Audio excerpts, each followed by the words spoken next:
To Better Connecticut, happy Monday of a brand new week. I'm Kara Sundlin. Scott Haney here. Nice to see all of you. We start with Alex Trebek because it's very sad news coming out of Hollywood this morning. You know, actually, he died yesterday, right? Yes, and the flowers are starting to appear now on his Walk of Fame star. He died on Sunday morning. Obviously, beloved host of Jeopardy. And throughout this battle with pancreatic cancer, he has been so courageous. He has smiled. He's made the public believe, like, oh, maybe he's going to beat this. I mean, I think it was just so shocking for everyone when he actually did pass, because even just a couple of weeks ago, he was taping we really shows. haven't heard any. Yeah, right. And just a couple of, like 10 days ago, they said he was taping a show, and like we really haven't heard anything about him. So we figured maybe he was just on a path to recovery. But pancreatic cancer is such a devastating disease. So tough to beat. I remember Alex Breck from High Rollers. Do you remember? Hey, remember High Rollers? With the big dice, and you used to throw it down the thing. I mean, that was way before Jeopardy. And Susan Stafford, or I can't remember. She was the Vanna White to him back on the High Roller show. But he's been around forever, ever. 35 years hosting Jeopardy. That's really remarkable. Father of 3, and he also used to hold the National Geography bee. Isn't that cool? That's really cool. So I didn't know anything about his parental. That he was a parent to 3, so that's good to know. Well, I feel bad for his whole family, because but 80 years old. 80 years old, he did have an incredible life, and I think we're all gonna.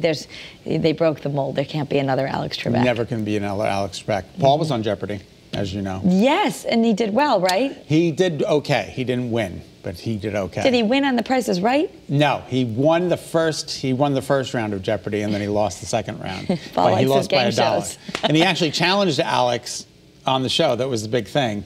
And then they had to edit it because Paul was right, and Alex, the judges agreed with Paul, and Alex was like, no, you're wrong, and the judges were like, no, he's right. So Paul was like, well, thank you, and they edited it, so it was kind of weird. Yeah, it was really weird. I said, so you corrected Alex Trebek. What is wrong with you?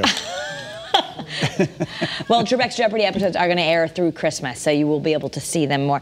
And it's a new week.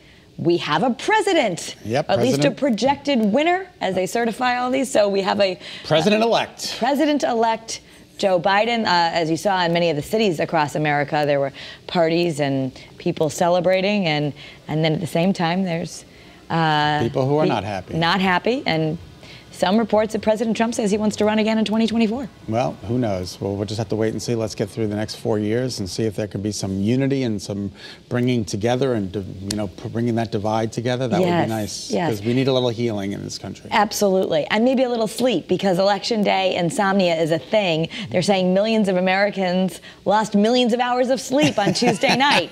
So I know I did. I kept checking my phone. I was like, what's going on? What's going on? What's going on? So if nothing else, if you're feeling like, wow, this week seems like it's going to be easier than next week, you might just sleep more. And there's something to be happy about, because Disney's all decked out for the holidays already. Yeah. I'm going to get it wrong. I think it's the Charles in Wethersfield. It's the site of the old site of Blades International. They bought the restaurant. Okay. I think it's called the Charles. We were there yesterday for brunch, and they were completely decked out for Christmas. Wow, was it a nice brunch? I love a good brunch. Well, it was you order off the regular menu, so they didn't do. Okay. Oh, it is the Charles. Okay, thank you. The beautiful restaurant. They did a remarkable job converting it from the hair salon to a restaurant. But everything was Christmas. Christmas. They were like, it snowed 2 weeks ago. We thought we were getting ready for the holidays. No, I was like, because everyone's just ready for happy things. So in Disney World, as you just saw that, a sneak peek, they're all decked out for the holidays. I don't know if people are going to be able to travel to Disney World, but at least you can look and feel happy. And it's not very far away now, right? It is now 45 days. 45, or I thought it was 54. No, I think it's 45 days. Wow. Yeah, I think it's 45. Right, Jamie? No. No? Right? Not, hang on, we're checking. It can't be 54. Can it? Can it be 54? It's the 9th and 46 days. Oh, you're right. So 40, yeah, 45 or 46 days, That's depending on how you look at it. It's not very much time to shop. I haven't gotten a thing yet. And I sound nothing like Whitney.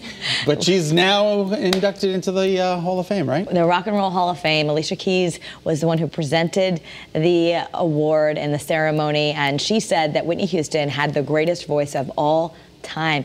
I gotta agree, it's got to be at least one of them. Oh, absolutely. I mean, she was incredible. Right. What a gift. What a loss that was. It's a sad end for her life, but what a gift she was to the music world. Yeah. She passed away at 48? She was only 48. 48 years old. 48 years old. And then her daughter, Bobby Christina. Yes. Passing along.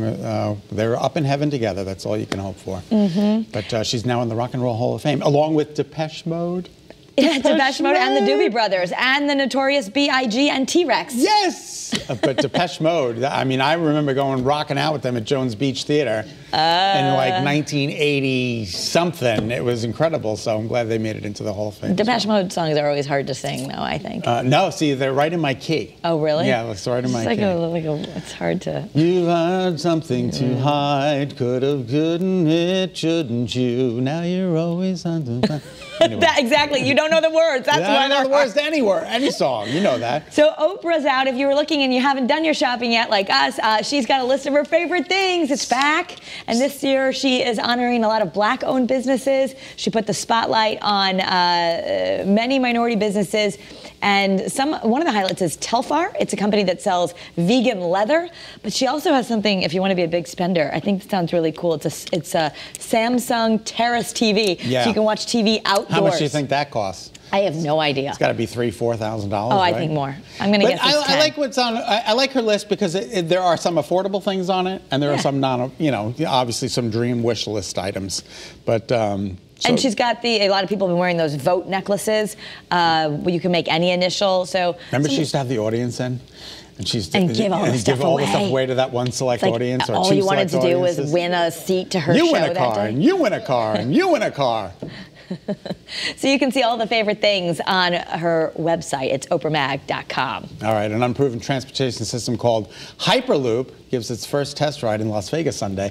Now, Elon Musk, this is not the Elon Musk, this is Virgin America, this is Virgin Airlines? It's called, Richard Branson's project is called Virgin Hyperloop, and it uses magnets and a vacuum. And this is supposed to go 600 miles per hour with very low energy. I mean, can you imagine this is how we're going to travel someday? They went at a much lower speed in the test, but could you imagine being on a people mover that goes 600 miles an hour with magnets? So they're going to try and make it a 6-mile track. This is supposedly what's coming in our future. We're just going to have to wait and see. But Elon Musk wants to get behind it as well. So everything he touches turns to gold. Well, Elon Musk was trying to create, and I think still is, it'll be a tunnel from D.C. to New York, and it would take you 30 minutes. Could you imagine 30-minute ride to D.C. to New York? You could commute. You could live in New York. Well, now you can live in New York and work in D.C. anyway with living at home. But imagine commuting in 30 minutes? It's wild. That's the age of the future. It's wild to think like what our kids are going to do when they grow up and go to work someday. I'm Stevie Nicks. Miley Cyrus and Stevie Nicks are combining for a new mashup, and it's called Edge of Midnight. Edge of Midnight, and apparently Fleetwood Mac has surged back into popular culture. Thanks to the help of TikTok. All the young people. Remember the guy with the Hawaiian Punch or whatever it was? He was doing it on his, he did that whole thing and it surged the record, the album, as Jim Bossie was telling us. It's like number 7 on the Billboard charts, the Fleetwood Mac I guess album. It's Miley Cyrus's song, Midnight Sky, combined with the song Edge of 17. So then they came of Edge of Midnight. Which is so cool working together, right? I love that they bridge the generations because all the young TikTok crowd, they think, oh, you old people and your old music and la, la, la. Right. It's like, actually. And Miley Cyrus said that she was Stevie Nicks was one of her idols and that she's now calls her good friend, which is just so awesome. Yeah, that is great. We wish them both the best of luck. I hope the song's a big hit. And speaking of celebrities, there's more celebrity news. You can watch People TV right here on Channel 3 at 7:30. Here's Kay with a preview. Tonight on People, she is the most decorated U.S. skier of all time. My interview with Lindsey Vonn on taking on social media bullies. I just feel like, we need to be uplifting each other. We need to be positive, and there's no need for hate online anymore. It's like enough already. I want to support others. Lindsey says she'd struggled with body dysmorphia since she was young. I've been made fun of my whole life since I was a kid. You know, I was, flat chested. I was too thin and I was too big. And, there was always something wrong with me. After getting constant negative comments on Instagram about her body, Lindsey says she had enough of the haters. So she posted a series of bikini pics, unedited and unfiltered, in a powerful message of body positivity. What makes you compelled to share the realness that you have, and how are you so comfortable in your own skin, Lindsey? The answer tonight on People. All Good right. for her. I like that she's doing that. Yeah, she's a good role model. Yeah, I really like her. really incredible. And imagine someone that talented, that successful, and still feeling like she's not good enough. We really do need to stop that messaging. Exactly. Yeah. All right.